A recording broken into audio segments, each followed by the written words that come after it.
Olá, pessoal, tudo bom? Boa tarde. É um prazer estar aqui com vocês nesse início da nossa nona sessão do MOVE, que é destinada ao lançamento e divulgação de livros. Então, gostaria de falar um pouquinho sobre o MOVE para depois apresentar as pessoas que vão fazer, né, a divulgação e o lançamento.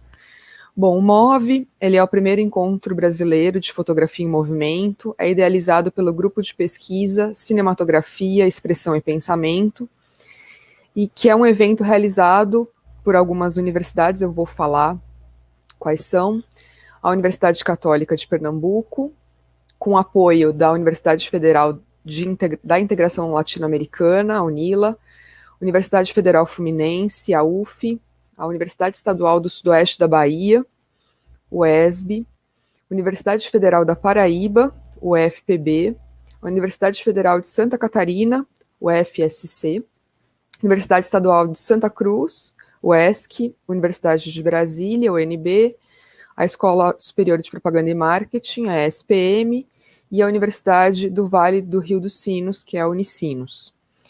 Essa iniciativa do Grupo de Pesquisa Cinematografia, Expressão e Pensamento inaugura um espaço de reflexão sobre as especificidades da fotografia cinematográfica, da direção de fotografia e dos mais diversos aspectos que envolvem a imagem no audiovisual. Nesta sua primeira edição, o MOVE celebra a direção de fotografia no Brasil, enfatizando seu pensamento, sua política, seus profissionais e sua prática. No desejo de ampliar o debate e reunir as múltiplas pesquisas da área, estamos aqui reunidos nessa mesa para a divulgação de 2 livros e o lançamento de um terceiro. Então, eu vou apresentar as 2 primeiras autoras, a Águida Aquino, que é professora de fotografia, docente dos departamentos de comunicação social da UEPB, no curso de jornalismo, e da UFPB, no curso de cinema e audiovisual, sendo a primeira mulher a assumir oficialmente, através de concursos públicos, as cátedras de fotografia nos 2 cursos. Ela é graduada em jornalismo, com especialização em redação jornalística, mestrado em comunicação e estudos da mídia e doutorado em educação, onde desenvolveu uma tese sobre ensino de fotografia nos cursos de jornalismo do país.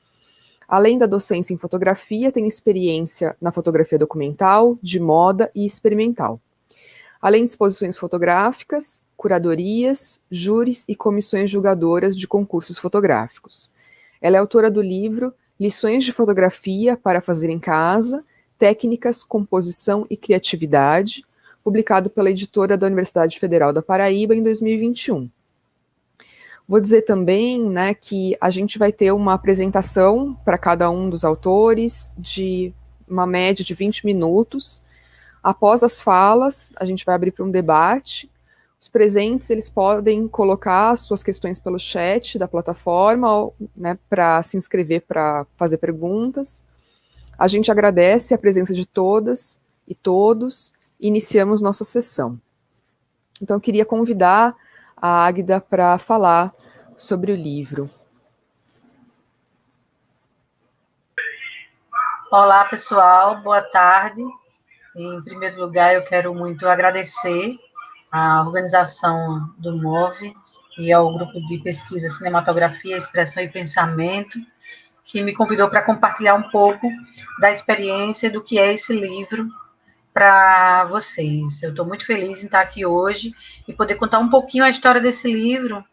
E eu já antecipo que o link para download, ele é um e-book gratuito, que passou mais de 1 ano sendo produzido, organizado, e o link está disponível na descrição, abaixo aqui, na descrição do ao vivo aqui no YouTube, né? Ele está disponível no site da editora, da UFPB. Ele foi fruto de um edital de e-books que surgiu no período da pandemia. Mas esse livro, ele surge de uma forma um pouco inusitada. Ele não era um livro a princípio. Eu sou professora de fotografia já há quase 14 anos, e sempre em cursos de nível superior, em universidades públicas e privadas, hoje só em universidades públicas. E o que aconteceu? Todos nós fomos surpreendidos pelo período da pandemia, e eu encontrei no exercício fotográfico e do compartilhamento do exercício fotográfico em casa uma saída. Surpreendidos pelo período da pandemia. Teve um delay aqui na minha voz. Mas encontrei uma saída para exercitar não só a fotografia, como também sair do estresse do início da pandemia. Então, eu como professora de fotografia, que é o que eu sei fazer de melhor, é ensinar fotografia, eu comecei a compartilhar dicas e experimentos e tutoriais de fotografia no meu perfil no Instagram, o @agdaquino, que é um perfil pessoal. E eu comecei a fazer pequenos tutoriais com linguagem rápida, linguagem acessível, explanação de conteúdos, todo dia uma postagem diferente, às vezes, dependendo do meu estímulo e da minha possibilidade, que eu sou uma pessoa que tem diversas atribuições, dentre elas ser mãe, né, e uma criança pequena dentro de casa no período de pandemia também foi um momento difícil, mas eu encontrei na fotografia e no ensinar a fotografia uma saída para todas as minhas angústias, né? E foi muito bom porque teve uma repercussão muito grande, teve uma repercussão midiática, com muitas reportagens em veículos de comunicação de televisão, portais, jornais da minha região, e alcançou uma repercussão nacional. Nesse período, eu passei quase 2 meses publicando as fotografias no meu perfil do Instagram. E foram quase 100 lições que eram feitas através da fotografia, de imagens adicionais, de vídeos, de textos curtos e objetivos. Aí saiu o edital de e-books e eu me estimulei para transformar todo o material num livro, que é uma outra experiência pedagógica, que a experiência pedagógica do Instagram, ela tem características específicas da interação, do diálogo, as pessoas reproduzindo as dicas e os tutoriais de fotografia em casa, usando utensílios domésticos, improvisando com equipamentos que tivessem lanternas, luzes, luz natural, enquadramentos distintos, plongé contra plongé. Mas aí, ao pegar esse material todo, de mais de 100 tutoriais, e transformar num livro, foi um outro trabalho. Um trabalho que exigiu a feitura de novos textos, a feitura de novas imagens, a explicação das imagens dos tutoriais de forma gráfica, e se transformou numa outra experiência pedagógica. E hoje é um livro gratuito, disponibilizado pela editora da UFPB, no link. Eu gostaria de compartilhar algumas coisas com vocês de forma breve. Primeiro, o perfil no Instagram é um perfil pessoal, não é um perfil profissional, é o perfil de uma professora de fotografia. E ao compartilhar essas lições, que eu acabei depois chamando de lições, né? Deixa eu ver se está aparecendo aí para vocês, né?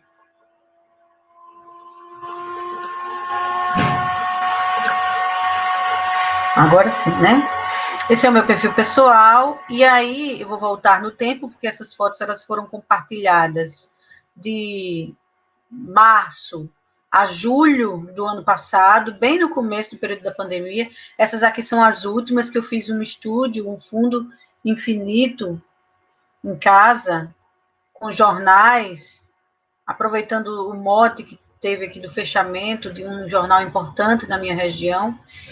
E aí eu fiz um fundo infinito, mostrei como se faz a iluminação, fotografias embaixo da água, fotografias de reflexo, reflexo com celular, fotografia, truques que usar meia, usar saco plástico, a repercussão midiática que o livro teve, como fazer fotografias fantasmagóricas, e isso intercalado com a minha vida que ia correndo naturalmente. Bandeiras de efeito, panning, zoom panning, dupla exposição, flash, uso de lanternas, luzes de Natal, livros, e bolhas de sabão, splash, estudos de cor, múltipla exposição, light painting, filtros e lentes diferentes, olho de peixe, primeiro e segundo plano, foco e desfoque, profundidade de campo, filtros coloridos, movimento de câmera, né, sombras divertidas, luzes coloridas, efeitos de pós-produção. E aí depois eu peguei todo esse material e, com o apoio da editora da UFPB, através do edital, como eu já falei, eu tive o prazer e a alegria de ter Samuel Arruda como a pessoa que fez o projeto gráfico. E aí, aqui é o site da editora da UFPB, cujo link está disponível para quem quiser fazer o download do livro. No primeiro mês de lançamento, o livro não tem nem um mês de lançamento ainda, a gente já teve mais de 1.500 downloads, né? E agora no segundo mês a gente já tem 140, que acabou de começar, né? Hoje é o dia 2. E eu vou mostrar um pouquinho do livro para vocês também. O livro é esse. Deixa eu abrir para vocês verem. E a capa é uma das fotos que eu ensino a fazer, que é o que eu chamo de Polaroid fake, um fake Polaroid, Polaroid de mentira, que eu peguei uma outra foto que eu já tinha feita com a Instax e fiz sobreposições. E o livro, ele é diagramado para ser lido também nos dispositivos móveis, quem quiser ler em computador, lê, mas ele tem uma diagramação, um texto e um pensamento para ser lido em dispositivos móveis.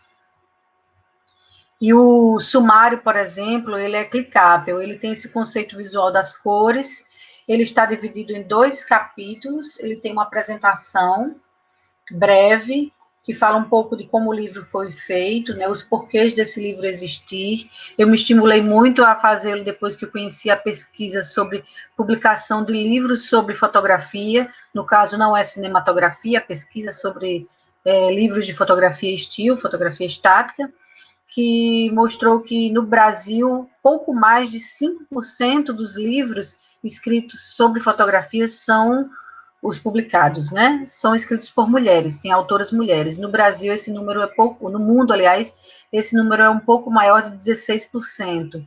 Apesar de nós, mulheres, estarmos, desde o início da fotografia, envolvidas com fotografia, nós fazermos fotografia, sermos professoras de fotografia, sermos fotógrafas, produtoras, criadoras, a gente ainda tem pouco acesso a esse espaço editorial de publicação de livros voltados especificamente para a fotografia. Aí eu me estimulei a fazê-lo para colaborar com esse universo. A gente precisa ser autora também, a gente precisa ocupar esse espaço, né? E aí eu conto um pouco disso na apresentação do livro, eu falo um pouco dos equipamentos que eu utilizei, que eu pensei em todas as lições poderem ser feitas, tanto por dispositivo móvel, quanto por equipamentos mais robustos, e aí eu uso uma diversidade de equipamentos, que eu comento sobre eles, né, ao longo das lições, do que eu chamo de lições, e o livro ficou composto por 62 lições, eu cito um pouco os materiais importantes para se ter em casa, como pano preto, lanterna, luzes de Natal, luminárias de leitura, papel celofane, tecidos coloridos, e papelão, plástico bolha, meia fina, sacola plástica, utensílios que a maioria das pessoas tem acesso com facilidade em casa, e o principal, a luz natural, sendo aproveitada da melhor maneira possível. Aí os 2 capítulos do livro são 62 lições no total, como disse. Os 2 capítulos do livro, o primeiro ele é composição e criatividade, e o segundo ele é técnicas fotográficas. Eu reagrupei as lições de acordo com afinidades, né? E aí, nesse primeiro capítulo de composição e criatividade, eu penso em alguém que está realmente começando, algum professor que quer utilizar a fotografia como ferramenta pedagógica em sala de aula, às vezes para ensinar outra coisa. Eu penso nas mulheres que têm muitas vezes medo de sair para exercitar a fotografia, porque a gente tem medo, todas as pessoas, infelizmente, no Brasil têm medo de ser assaltada, de ter equipamento roubado, às vezes tem a timidez de quem está começando a fotografar, que tem, né, receio de estar exercitando a fotografia em frente a outras pessoas. Então, esse livro ele serve, para várias coisas, mas para ter intimidade, principalmente, com a fotografia, com o linguajar da fotografia, com os equipamentos fotográficos e com as possibilidades de diferentes visualidades. E mostra que é possível, dentro de um ambiente restrito, como o ambiente doméstico, né? Eu, por exemplo, moro num apartamento pequeno, né? E você pode fazer diferentes visualidades. Serve para quem está querendo fazer, dar aquele upgrade também nas suas fotos no Instagram e ter diferente, tá com poucas ideias, diferentes ideias. Então a gente começa com exercícios que são clicáveis no livro. Você clica, vai direto para a lição. As lições elas funcionam separadamente. Às vezes uma remete à outra para a título de complementação, né?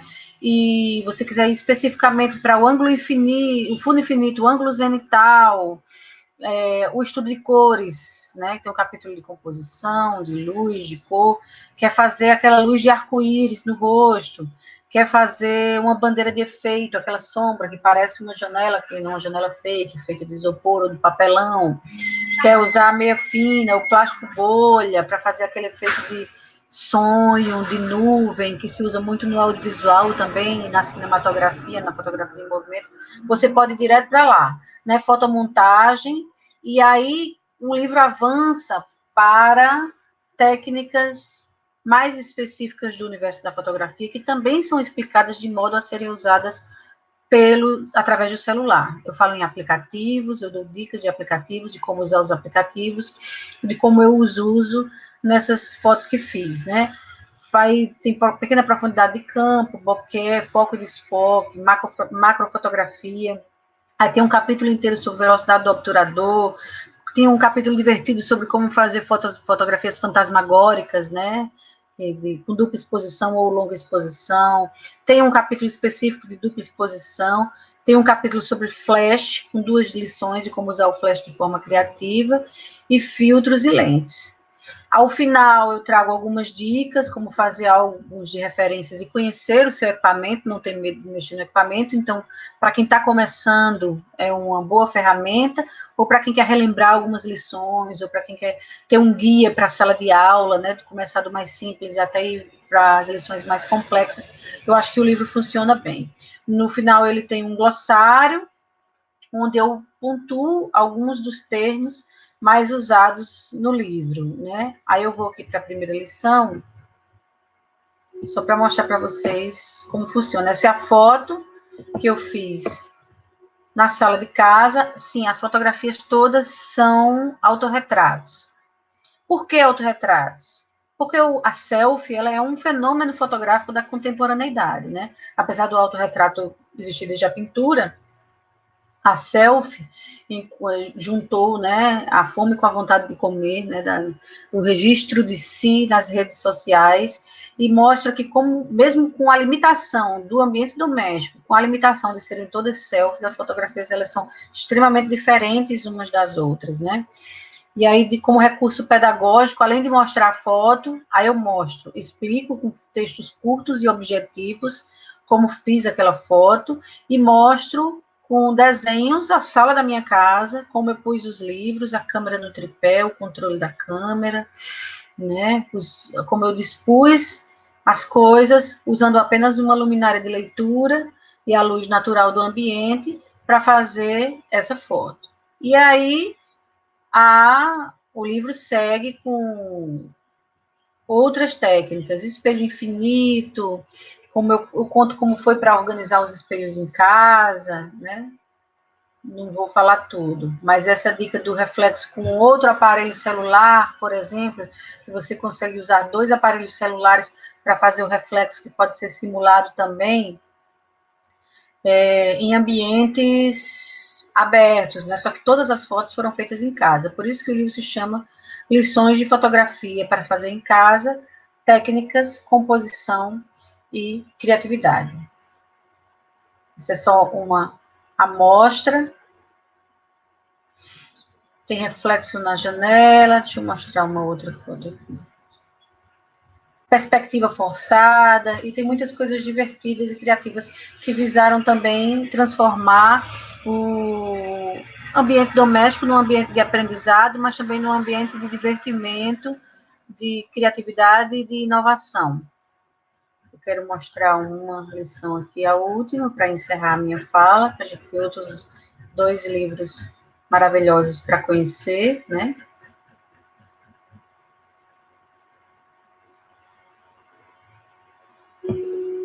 Que é essa, por exemplo, do ângulo zenital, que eu colei a câmera com a ajuda de um papelão no teto do meu quarto e fiz a fotografia, né? Fiz com a GoPro, mas eu explico como é possível fazer também com o celular. E eu explico em detalhes como foi o suporte simples que eu fiz com um pedacinho de papelão para colar a câmera ou o celular no teto do quarto para fazer essa fotografia e tentar visualidades diferentes dentro de um ambiente tão restrito quanto o ambiente doméstico, com poucos recursos e usando muito a luz natural também, além de lanternas e outras luzes. É isso. Gostaria de parar o compartilhamento aqui. Fico muito feliz em poder compartilhar essa experiência com vocês e muito agradecida também por terem conhecido um pouco mais do meu trabalho e me darem esse espaço hoje. Obrigada. Muito obrigada, Águida. Todo mundo aqui animado no chat, comentando, falando super bem do livro. Eu queria agora apresentar, né, nossa segunda autora, que é a Fernanda Riscali, falar um pouco sobre a trajetória profissional dela. Ela é doutora em Meios e Processos Audiovisuais pela ECA USP, ela é diretora de fotografia e docente na pós-graduação em cinema da LA Film School e na graduação de audiovisual da SPM São Paulo. É membro do grupo de estudos Cinematografia, Expressão e Pensamento e do grupo de estudos cromáticos da ECA USP, com o qual publicou conjuntamente o livro Reflexões sobre a Cor, publicado pela Martins Fontes no ano de 2021. O livro é organizado por Marco Gianotti. Então, gostaria de convidar a Fernanda para falar um pouco mais sobre o livro.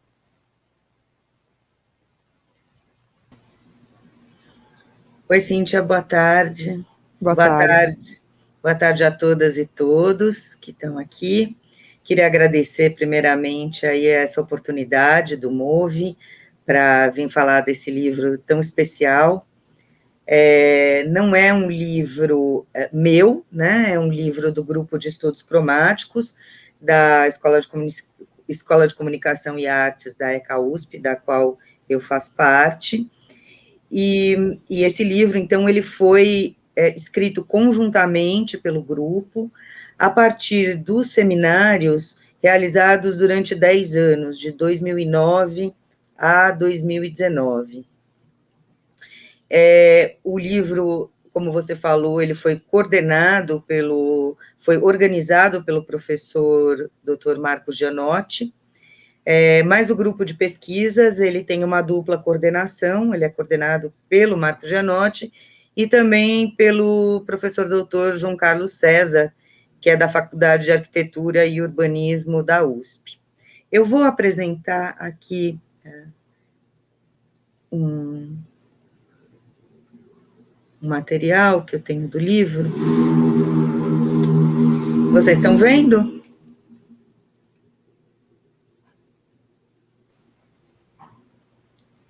Estão vendo, Cíntia? Estamos vendo. Ah, obrigada. É que eu fico sem ver vocês quando eu compartilho aqui a tela.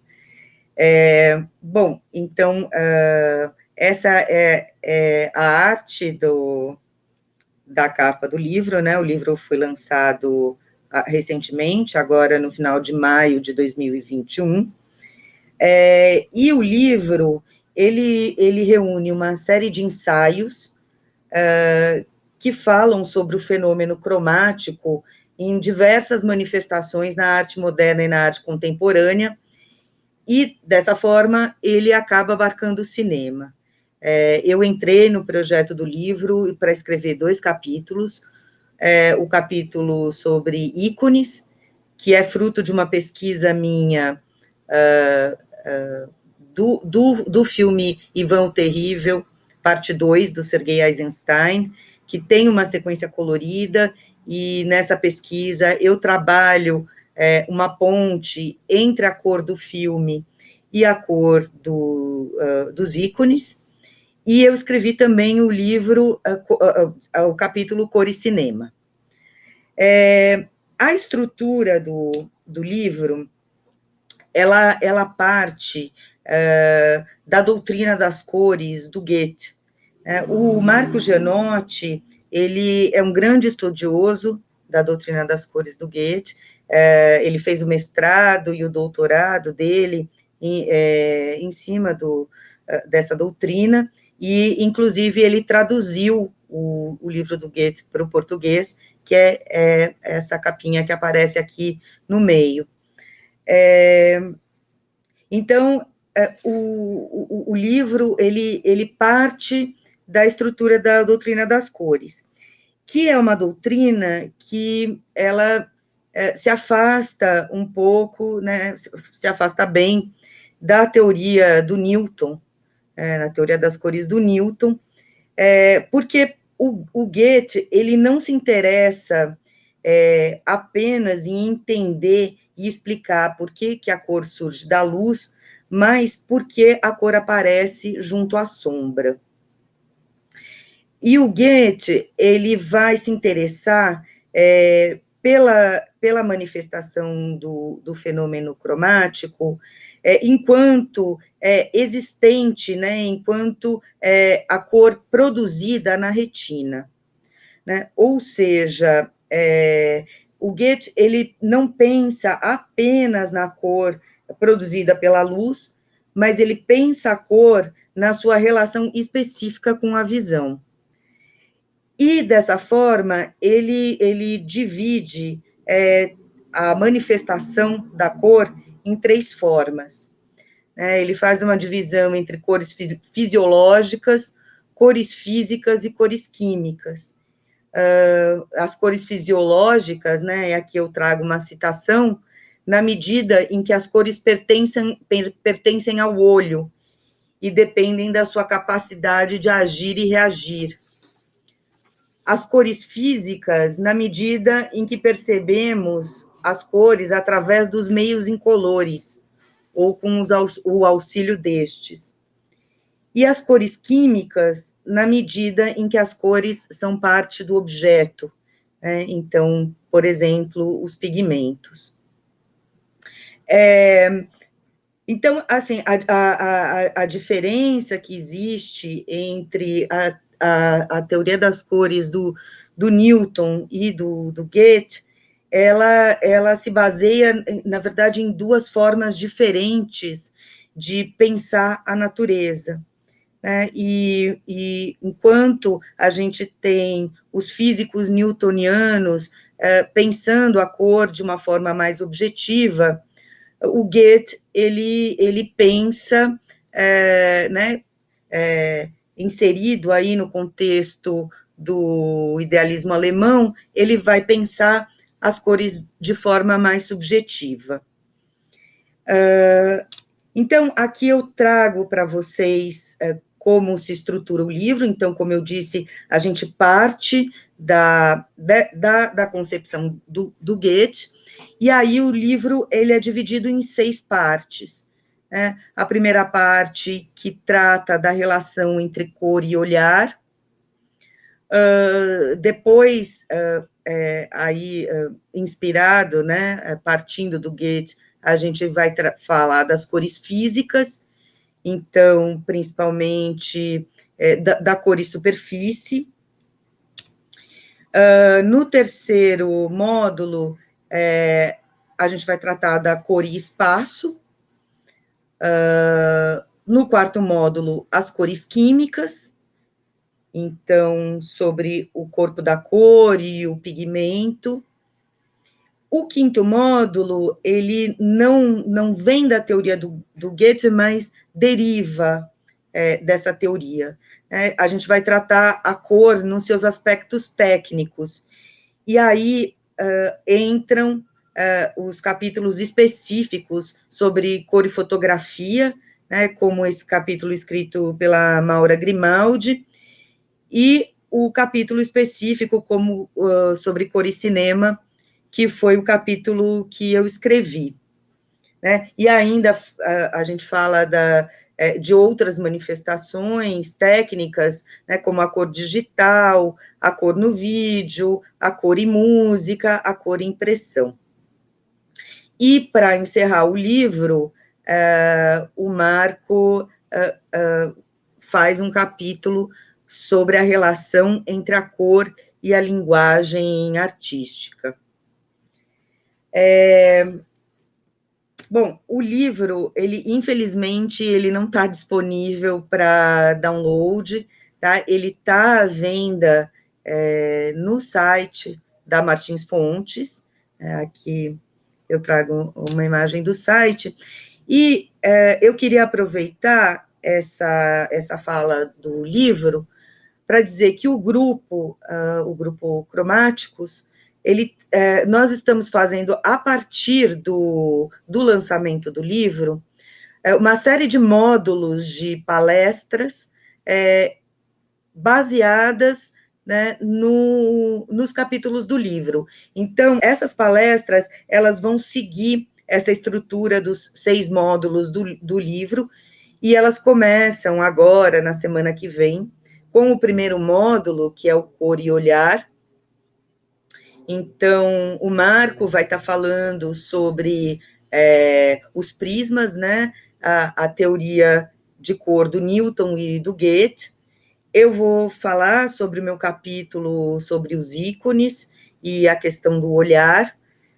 A Thais Cabral, que é uma outra pesquisadora do grupo, vai falar sobre o capítulo Um Olhar Mais Humano, e o Marco vai abordar a questão da sombra à luz, que é muito importante na teoria do Goethe. E, posteriormente, nós vamos seguir com esses módulos, né, em agosto até dezembro. O módulo que vai tratar de cor e cinema, que eu acho que é o maior interesse, né, do público aqui, vai ser em novembro, né, porque ele é o 5º módulo do livro. E aí a gente encerra o ano com essa série de palestras falando aí sobre o livro. Eu queria encerrar, né, é uma fala breve mesmo, deixando aqui os contatos do grupo, né, o nosso e-mail é o gcromáticos@gmail.com, e nós estamos também no Instagram, o grupo Cromáticos, né? Gente, só um minutinho, deixa eu voltar. Oi, pronto, voltei aqui. Então, essa é a estrutura do livro, o objetivo do livro. É um livro que ele não foi escrito para ser lido linearmente, né? O leitor, ele pode escolher os módulos e escolher os capítulos, fazendo as suas conexões, e de acordo com os seus interesses.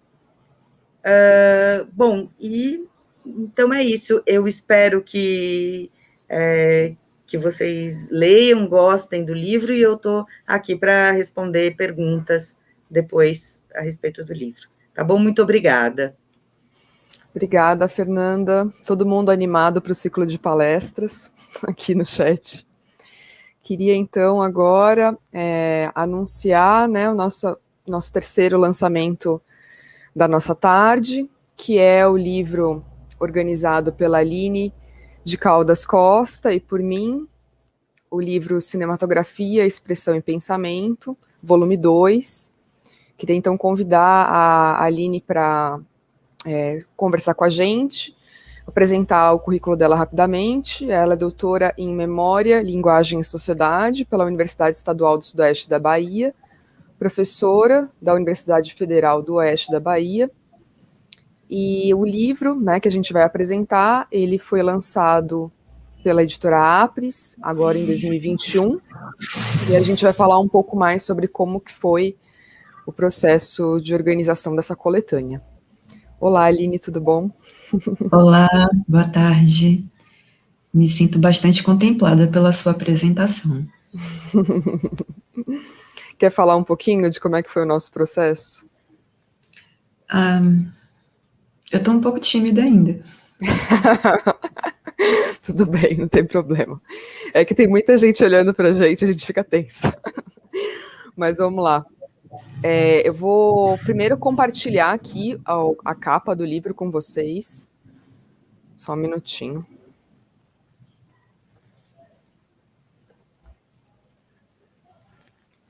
É que você já é youtuber e essa é a minha primeira vez. Vamos lá, vocês estão vendo o livro? Tá aqui. Bom, aqui a capa dele.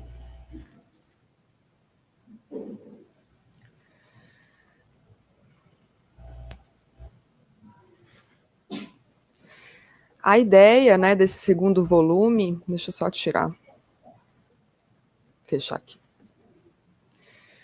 era expandir, né, expandir os objetivos do nosso grupo de pesquisa, nessa ideia de congregar pesquisadores de diversas regiões brasileiras que se dedicam à direção de fotografia e difundir o conhecimento produzido pelo impulso dessa união.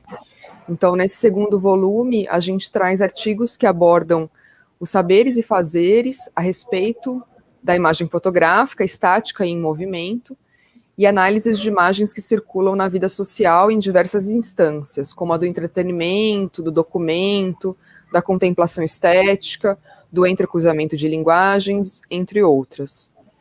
Agora eu vou interromper aqui para eu falar apresentar os autores. Bom, a gente tem 9 artigos no livro.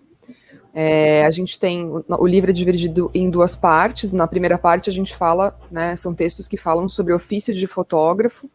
O primeiro texto é da Marina Tedesco, em que ela fala sobre o mercado de trabalho cinematográfico e a maternidade. Então ela vai falar sobre algumas diretoras de fotografia no Brasil e pensar essa questão de ser mãe ou não ser mãe e qual o impacto disso para o trabalho das diretoras de fotografia, a partir de uma pesquisa.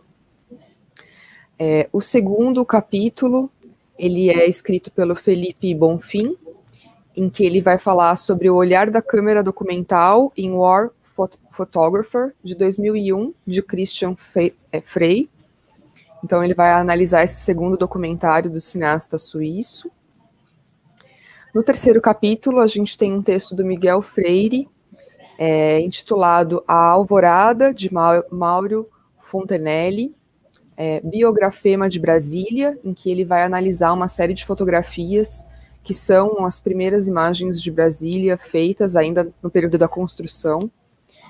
No quarto capítulo, a gente tem um texto do Matheus de Andrade, Características Plásticas do Trabalho Fotográfico de Manuel Clemente, em que ele vai falar sobre o trabalho desse diretor de fotografia da Paraíba, que estreia com A Bolandeira, que é um filme do Vladimir Carvalho, de 1968. Depois a gente entra numa segunda parte do livro, que está dedicada à produção de sentidos e sensibilidades. No capítulo 5, a gente tem um texto do Paulo Souza dos Santos Júnior, em que ele vai pensar as câmeras de vigilância e um novo regime de visualidades, pensando nos filmes Cachê e Atividade Paranormal 2, então pensando especificamente as particularidades que a cinematografia de vigilância oferece. Em seguida, a gente tem no capítulo 6 um artigo da Aline, aqui minha colega organizadora, Laços entre Cinema e Pintura, um estudo de composição da imagem no filme Casa Vazia, de 2004, a partir do Kandinsky, então ela faz uma relação entre artes visuais e cinema. Em seguida, o capítulo 7 foi eu que escrevi sobre o filme Linha de Passe, um filme do Walter Salles e da Daniela Thomas, de 2008. Eu analiso os procedimentos fotográficos numa das cenas do filme, Esse capítulo é inspirado nos resultados da minha tese, Intensidades da Imagem e Experiência Estética no Cinema, em que eu vou pensar as plasticidades da imagem para a construção da narrativa visual. Aí, em seguida, a gente tem, no capítulo 8, o texto da Franciele Rebelato, Paisagens de Fronteiras no Cinema, a direção de fotografia dos filmes Mulher do Pai, de 2016, e Pela Janela, de 2017, em que ela vai pensar as escolhas estéticas, técnicas e políticas nesses filmes, pensando, né, na construção de um pensamento cinematográfico no trabalho da Heloísa Passos e do Cláudio Leone, pensando nessa questão dos territórios de fronteira, a relação entre corpos e paisagens no quadro cinematográfico. E, por fim, a gente tem, no capítulo 9, A Folia da Câmera quando chega o Carnaval, do Rogério Luiz Silva de Oliveira, em que ele vai pensar o documentário Estou me guardando para quando o Carnaval chegar, que a gente está se guardando muito tempo já, nesse contexto, do Marcelo Gomes, de 2019. E aí ele vai pensar a imagem documental, né, e a movimentação de câmera, principalmente, nesse documentário. Tá aquecida já, Aline? Bom, maravilha essa apresentação que você fez. Eu queria reforçar, né, fazer coro à sua fala de que o grupo Cinematografia, Expressão e Pensamento tomou como missão, né, congregar estudos na área de cinematografia, que ainda é uma área, eu não encontro nem um adjetivo correto para isso. O que me vem à mente é sempre a ideia de que ainda somos poucos ou estamos por nos descobrir, né? Muita gente se interessando por cinema, por linguagem cinematográfica, mas ainda somos poucos pares nessa área no Brasil. Então, a missão desse grupo é muitíssimo relevante e essa produção em forma de antologia teórica vem vem oferecer um espaço a mais para a gente divulgar as nossas pesquisas, encontrar os nossos pares e fortalecer a pesquisa nessa área no país. Além de muito nobre, por nos congregar, esse grupo de pesquisa também é bastante diverso, bastante plural. Não sei quantos de vocês têm familiaridade com os nossos colegas, autores de cada capítulo, mas são pesquisadores de várias regiões, de vários estados e de diversas universidades, cada um com uma trajetória de pesquisa na área de imagem bastante diferente. Então, a gente também se soma nesse sentido, de conseguir chamar atenção para aspectos que fazem parte de uma pesquisa, chamar atenção para outros materiais que poderiam também ser trabalhados, e de seguir nessa construção teórica de mãos dadas, que para mim é uma das coisas fundamentais. Conseguir ter com quem conversar e ter essa rede de apoio e trocas, né? Então, na sequência dessa apresentação que você fez, eu gostaria de fazer comentários um pouco informais, né, um pouquinho mais informais, não só como organizadora, mas eu diria que como leitora, né, como uma estudiosa dessa área. O capítulo da Nina, o capítulo da Marina Tedesco, que abre essa publicação, e a Marina também é a coordenadora desse grupo de pesquisa, traz uma inquietação que eu acho que permeia os corações de muitas mulheres, que é sobre a maternidade e o mercado de trabalho. E eu destaco a contribuição que ela fez, não só em texto, mas também em filme, e também por ter cunhado o conceito de mulheres adiadoras. Então, a pesquisa da Nina traz uma série de falas, de relatos, que mostram a fragilidade e, ao mesmo tempo, a potência das histórias de vida das diretoras de fotografia no Brasil. Como elas conseguiram se manter no trabalho com a maternidade, aquelas que tentaram se voltar para a maternidade um pouco tarde, porque priorizaram a carreira, e as que, de fato, não optaram pela maternidade e se dedicam somente à carreira. Então, falas femininas, olhares femininos, mulheres inseridas em um mercado de trabalho bastante masculino, até então, e a potência de trazer a humanidade dessas mulheres para frente desse trabalho que é tão exigente, né? É muito comum que se passe meses em campo, trabalhando 12 horas por dia, quase sem folga. Então, é um mercado de trabalho que não é tão amigável à ideia de família. E a discussão que a Nina traz é muito humana. Então, deixo aqui o reforço para que esse capítulo seja muito lido e muito divulgado. O trabalho do Felipe, que recentemente, né, recebeu o título de doutor pela Unicamp, também traz uma discussão muito rica no campo da ética, porque o Christian Frey vai para territórios em conflito com uma câmera na mão.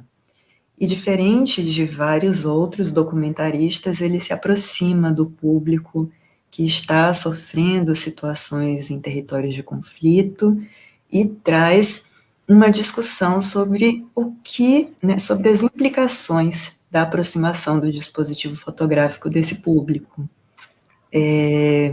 produzindo aí também não só uma discussão no campo da estética, mas uma discussão no campo da ética pessoal.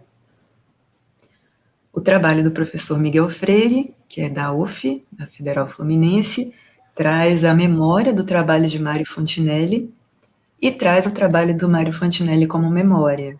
O conceito de biografema reúne muito essa linha tênue entre história e biografia e faz uma trajetória de fotografias do início da construção de Brasília.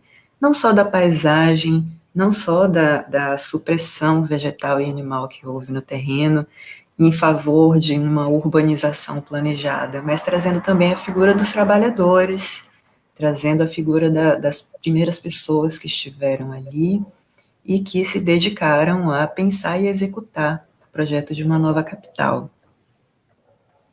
Na sequência, o trabalho do Matheus Andrade, da UFPB, faz um resgate e uma apresentação do trabalho de Manuel Clemente, que foi não só fotógrafo, mas também professor na Paraíba, e trabalhou em Abolandeira, o País de São Saruê, a Pedra da Riqueza, dentre outros. E é um trabalho que se volta para o estudo de estilo cinematográfico. Um trabalho muito rico. Nem posso falar que é rico, né? Todos são. Esse livro está realmente muito saboroso de ler e traz muitas contribuições, justamente por trabalhar temas, eu diria que ainda pouco, né, divulgados. Na segunda parte, o trabalho do Paulo fala sobre a inserção das câmeras de vigilância como um dispositivo fotográfico. Ele observa como que o filme cachê traz a vigilância como uma condição e como que o filme Atividade Paranormal 2 traz a vigilância como um estilo. E faz uma discussão sobre a ideia de pós-cinemas também, como que a vigilância, a estética da vigilância se introduz nesse contexto de pós-cinemas. O capítulo 6, que escrevi, eu sou um pouco suspeita para falar, gosto bastante desse filme, gosto desse diretor e gosto do pintor, do qual eu trouxe a teoria da forma e a teoria da cor, para tentar fazer um estudo de composição. É uma aproximação, sim, entre cinema e pintura, e como todo mundo fica curioso, né, por que o Kandinsky? Eu já vou começar um pouco por isso.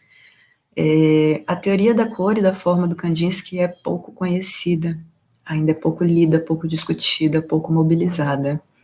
E é uma teoria, não vou colocá-la em destaque em relação aos outros, mas me chama a atenção o fato de ele ter trabalhado a cor e a forma como elementos sensoriais, como elementos que nos alcançam em toda a nossa sensorialidade, porque a perspectiva dele é sinestésica. Então, nesse sentido, eu tomei esse desafio de tentar fazer um estudo de composição visual sobre uma linguagem que o Kandinsky não estudou, mas tentando ver até onde ele me dá suporte para seguir nesse caminho. O capítulo 7, escrito pela colega Cíntia, traz uma abordagem muito interessante sobre imagens que rompem com a perspectiva naturalista, né? Ela trabalha imagens que têm anamorfoses, distorções, e que tem uma intensidade estética bastante marcada, e que faz parte também de uma escolha de estilo. O texto da Franciele Rabelato, da Unila, é um texto bastante ensaístico, e ela começa falando da escolha que ela fez por trazer termos que são do português, que são do espanhol e que são de línguas indígenas, que sobrevivem nesse território de fronteira, da Tríplice Fronteira, no sul do país. Traz a discussão sobre paisagens, sobre o bioma, as cores do sul, as cores do Pampa, e faz uma discussão sobre mulheres, sobre o feminino nas imagens. E, por fim, o texto do Rogério, que é professor da UESB, A Folia da Câmera, quando chega o carnaval, faz uma abordagem tanto a elementos de composição quanto a elementos de interpretação, e traz uma discussão bastante interessante sobre a transição da câmera, da mão do fotógrafo para a mão do fotografado. Em certo momento, eles trocam de lugar e a câmera sai de uma pequena cidade do interior de Pernambuco rumo ao litoral, que é onde a sua população gosta de passar o período de carnaval, e faz uma discussão sobre essas implicações. Então, eu convido vocês a se deleitarem com esses estudos e a se juntarem a nós nessas reflexões que nos foram tão caras, nos são tão caras, e que, nesse momento, nos enche de orgulho por partilhar com vocês mais esse volume.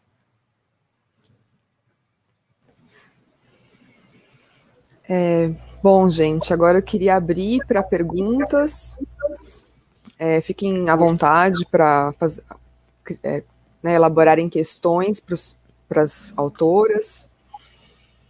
Gostaria, enquanto as perguntas são organizadas, convidá-los para assistir a mesa redonda com a Heloísa Passos, Beto Martins e Leonardo Feliciano sobre luzes e rostos do Brasil, no canal aqui do YouTube, que está acontecendo esse lançamento, às 20 horas.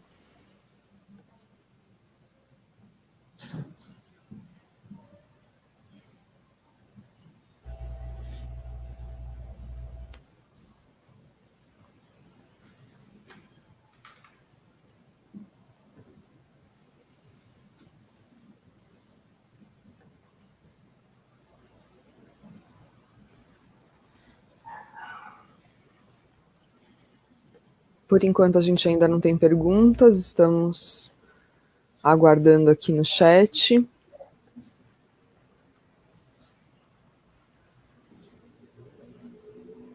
Estão fazendo comentários elogiosos aqui para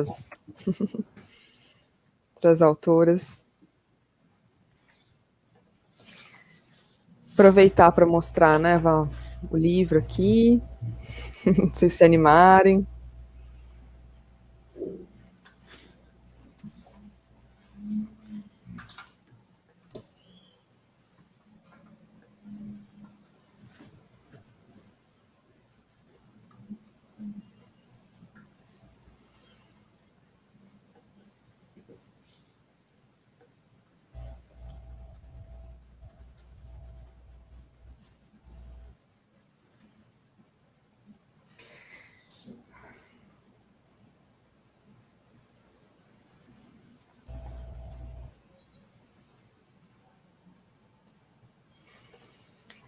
Bom, Fernanda, eu queria então começar a fazer uma pergunta para aquecer um pouco aqui a nossa conversa, ver se alguém se anima no chat geral aqui.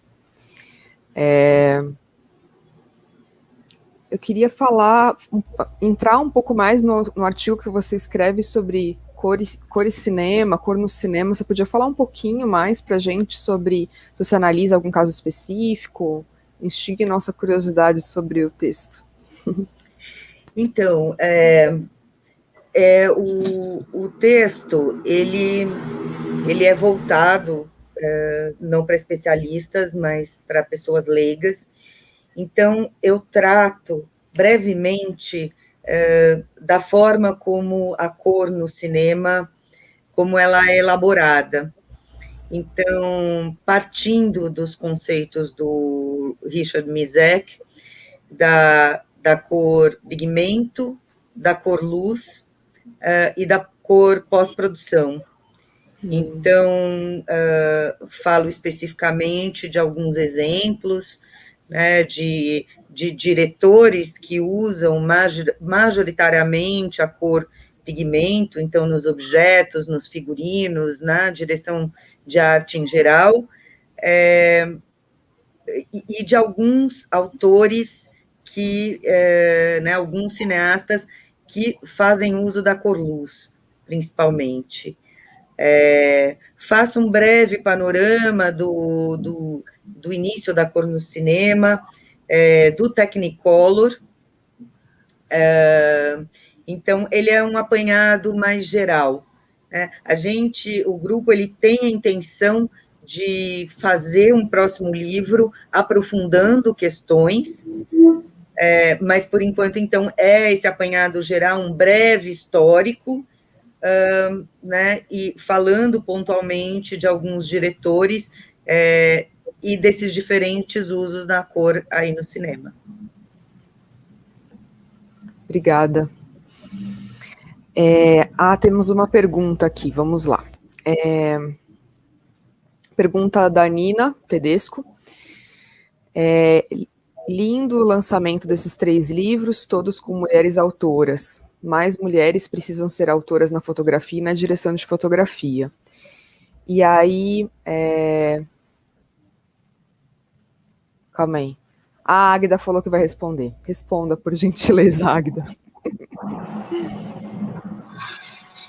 Nina pediu para a gente comentar sobre o assunto, eu comentei um pouco, né, porque eu vi alguns dados sobre a publicação de livros, né, sobre fotografia estilo, né, alguns dados comerciais, a gente sabe que nós, mulheres, estamos produzindo sobre fotografia e precisamos ocupar esses espaços, né. Fico muito feliz em compartilhar esse momento com outras mulheres autoras da área de fotografia. A gente sabe, né, Nina tem o filme que mostra um pouco até de alguns mitos que envolvem, né, esse preconceito, né, contra as mulheres na área de fotografia. O filme é maravilhoso, nos traz revela, né, muitos fatores desse universo que nos impede, muitas vezes, de chegar à publicação, quando a gente está quebrando essas barreiras e chegando aqui. Eu queria também responder a pergunta de Juliana, né, ela queria que eu falasse mais sobre a escolha de fazer selfies. Eu pensei em fazer selfies porque eu queria fazer fotografias, eu estava sozinha para fazer as fotos, a princípio, né? Então, eu tinha que fazer, e eu queria fazer retratos, eu não ia estar fotografando meus copos, meus pratos em casa, né? Poderia até ser, mas não era a minha intenção, era fazer retratos. E eu só tinha a mim mesma, apesar de estar em família, mas eu acabei fazendo fotos de mim. Juliana, que tem uma tese maravilhosa sobre selfie, né? É uma pesquisadora sobre o assunto, uma autora da área, né? Que em breve vai sair o livro, né, também, de Juliana, sobre fotografias selfies no Instagram, e eu acabei se envolvendo nesse processo, o meu marido também, que é Matheus Andrade, que é um dos autores do livro da cinematografia, né, que também é professor de fotografia, e minha filha de 5 anos também se envolveu no movimento de fazer fotografias, ela achava de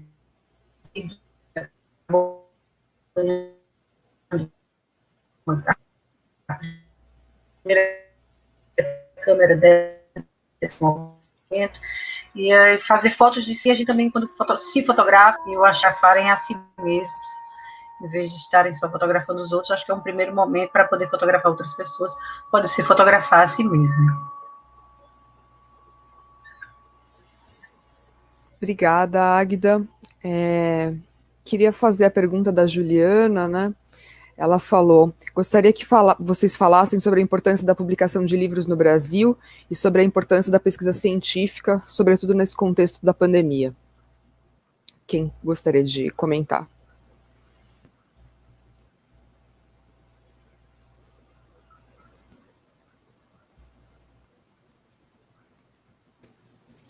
Posso falar um pouco? a publicação de livros e de pesquisa científica, assim, eu vejo como de fundamental importância. Vou falar especificamente do Reflexões sobre a Cor, que teve um atraso aí por conta da pandemia, né? A gente já existe uma certa crise no mercado de publicações, e por conta da pandemia, eu acho que essa crise se agrava um pouco.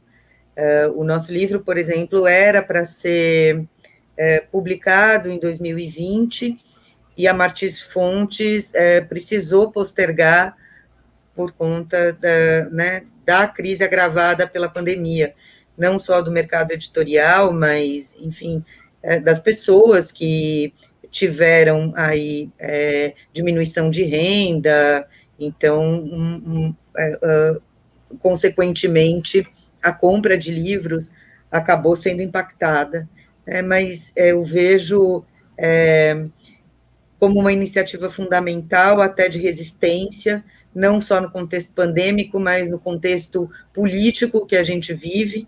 Então, a publicação de pesquisa científica, e ainda mais a publicação aqui de mulheres. Então, eu vejo isso como de extrema importância e um ato de resistência mesmo. Fernanda, vou aproveitar e já falar uma pergunta que tem aqui do Felipe Bonfim. Uma curiosidade, né? Em relação ao cinema, a cor é discutida em algum texto do livro a partir da psicologia das cores? Pergunto isso pensando no trabalho, por exemplo, do Patti Bellantoni. Felipe, eu particularmente não conheço o trabalho do Patti Bellantoni. No artigo de Cor e Cinema, eu não falo da psicologia das cores, até porque eu tenho uma concepção um pouco diversa, né? Eu não costumo trabalhar muito com a psicologia das cores. Na verdade, eu trato um pouco quando eu falo do Technicolor, porque a Nathalie Kalmus, que foi quem encabeçou, aí, quem redigiu as concepções do Technicolor com relação à psicologia das cores, né, então eu cito a psicologia das cores nesse contexto específico do Technicolor, mas opondo, por exemplo, a uma concepção eisensteiniana, que fala da cor muito mais ligada à narrativa e à interpretação subjetiva do espectador, do que de uma teoria psicológica em si, no sentido de que determinadas cores têm determinados efeitos sobre as pessoas ou sobre os espectadores. O livro fala um pouco sobre o item, que tem uma abordagem um pouco mais psicológica das cores, mas, então, pontualmente a gente fala desse tipo de abordagem, mas não no livro como um todo, né? Porque a concepção subjetiva de cor do Goethe, ela não é necessariamente uma concepção psicológica, né? Ela fala da interpretação subjetiva, mas sem atribuir uma psicologia às cores, né? A psicologia e a subjetividade vem do olhar, né? Vem do espectador, vem da retina desse observador, né? E, consequentemente, as interpretações que esse espectador vai fazer sobre o fenômeno cromático.